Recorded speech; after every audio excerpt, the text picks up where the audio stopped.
जय श्री कृष्ण भक्तों। श्रीमद् भगवद गीता अध्याय 7 श्लोक 24। अव्यक्तं व्यक्तिमापन्नं मन्यन्ते माम बुद्धयः परं भावम् अजानन्तो ममाव्ययम् अनुत्तमम्।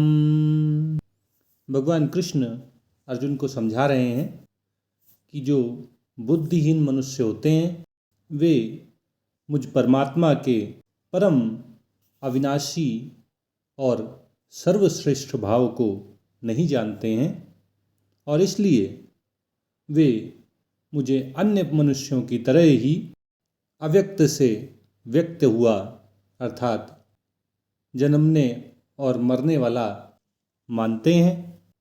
वे मुझ परमेश्वर को सामान्य मनुष्य की तरह शरीर धारण करने वाला ही मानते हैं। ये उनकी मूढ़ता ही है, ये उनकी बुद्धिहीनता ही है, क्योंकि मैं तो परम हूँ, दिव्य हूँ, अविनाशी हूँ, अव्यय हूँ और मैं अनुत्तमम हूँ, मैं सर्वश्रेष्ठ। इस अध्याय में भगवान श्री कृष्ण ने 3 प्रकार के मनुष्यों के विषय में अर्जुन को बताया है। पहली श्रेणी में वे बुद्धिमान मनुष्य आते हैं जो भगवान की शरण ग्रहण करते हैं, भगवान को सर्वोपरि मानते हैं, वासुदेवः सर्वम की भावना से युक्त होकर वे इस संसार को भगवत स्वरूप ही देखते हैं। और दूसरी श्रेणी के मनुष्य अल्प मेधा वाले होते हैं। ये अपनी कामनाओं के, अपनी वासनाओं के वशीभूत होकर, अपनी प्रकृति के, अपने स्वभाव के अधीन होकर अन्य देवताओं की शरण में चले जाते हैं। और अब भगवान तीसरी श्रेणी के मनुष्यों के विषय में बता रहे हैं जो भगवान को सामान्य मनुष्यों के जैसा ही मानते हैं। ऐसे व्यक्ति अपने को ही सर्वोपरि सबसे बड़ा मानते हैं। इन तीसरी श्रेणी के मनुष्यों को भगवान यहाँ अबुद्धया कह रहे हैं, बुद्धिहीन बता रहे हैं, निर्बुद्धि कह रहे हैं।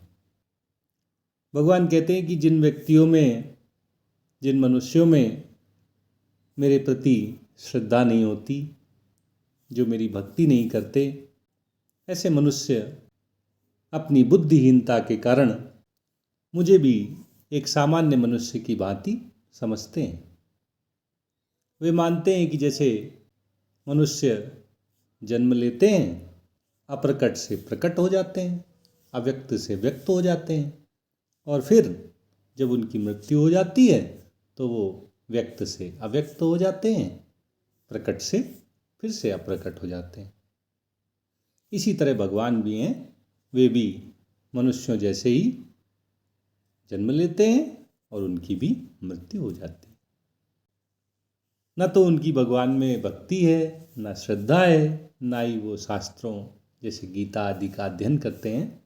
इसलिए उनको भगवान के विषय में कोई सही जानकारी नहीं होती है और इसीलिए वो ऐसे कहते हैं।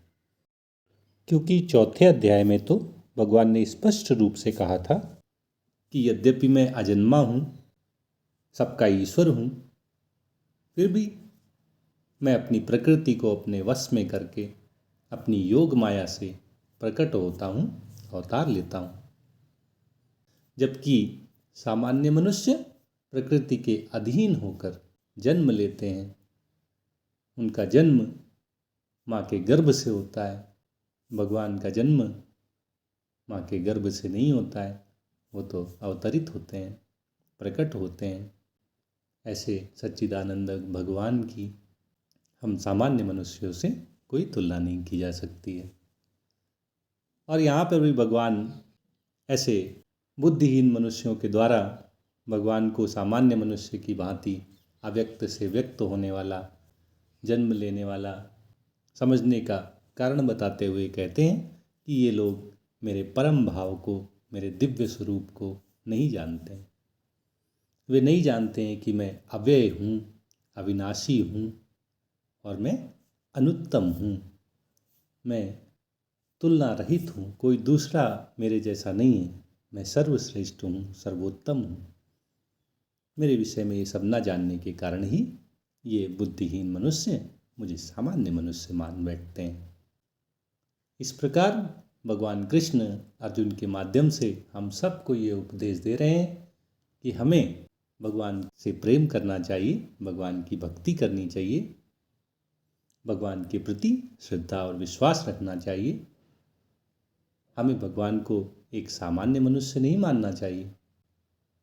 भगवान सर्वश्रेष्ठ हैं, वे अविनाशी हैं, वे दिव्य हैं, वे सच्चिदानंद घन हैं, वे हर जगह, हर समय, हर रूप में व्याप्त रहते हैं। वे व्यक्त होते हुए भी अव्यक्त हैं और अव्यक्त होते हुए भी व्यक्त हैं। उनका साकार रूप, उनका निराकार रूप, ये सब उनकी हम भक्तों पर कृपा है, उनकी महिमा है, उनकी करुणा है। इसको जानते हुए हमें भगवत प्रेम में, भगवत भक्ति में लग जाना चाहिए और अपने जीवन के परम लक्ष्य उन परमेश्वर को प्राप्त करने के लिए सदा प्रयास करते रहना चाहिए।